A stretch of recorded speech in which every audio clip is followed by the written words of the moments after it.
I'm up in the Kirkland office today, up here for an offsite, a little bit of planning, and they said, you know what, why don't we see if we can throw together a video in like 10 minutes or less?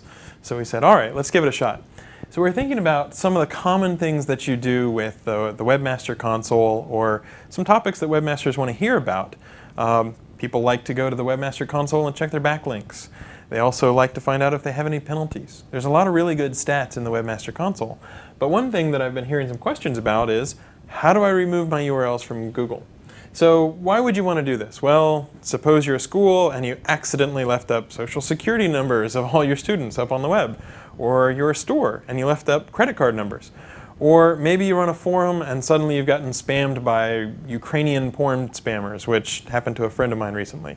So whatever the reason, you want to get some URLs out of Google instead of getting URLs into Google. Well, let's look at some of the possible approaches, some of the different ways you can do it.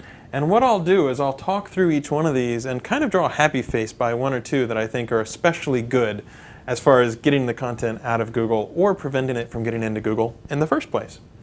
So the first thing that a lot of people say is, okay, I just won't link to a page. It'll be my secret server page. Google will never find it. That way I don't have to worry about it showing up in the search engine. This is not a great approach, and I'll give you a very simple reason why.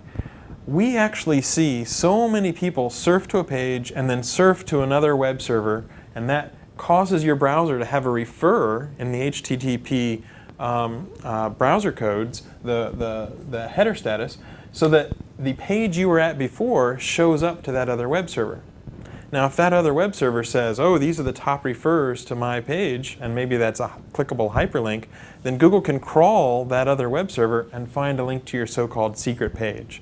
So it's very weak to try to say, oh, you know what? I'm just not going to link to it. I'll keep it a secret. Nobody will ever find out about it. Because for whatever reason, somebody will somebody will surf from that page and have the referrer set, or somebody will accidentally link to that page. And you know, if there's a link on the web to that page, there's a reasonable chance we might find it. So I don't recommend using that. It's a relatively weak way. Now, another way you can do is something called htaccess. All right, so that sounds scary, but let me just tell you very simply. This is a very simple file that lets you do things like redirect from one URL to another URL. The thing that I'm specifically talking about is you can password protect a subdirectory or even your entire site. Now, I don't think we provide an htaccess tool in the Webmaster Console, but that's okay. There's a lot of them out on the web. And if you just search for something like htaccess, tool or wizard or something like that, you'll find ones where you can say, oh, I'd like to password protect a directory, and you can even tell it the directory and it'll generate one for you. And then you can just copy and paste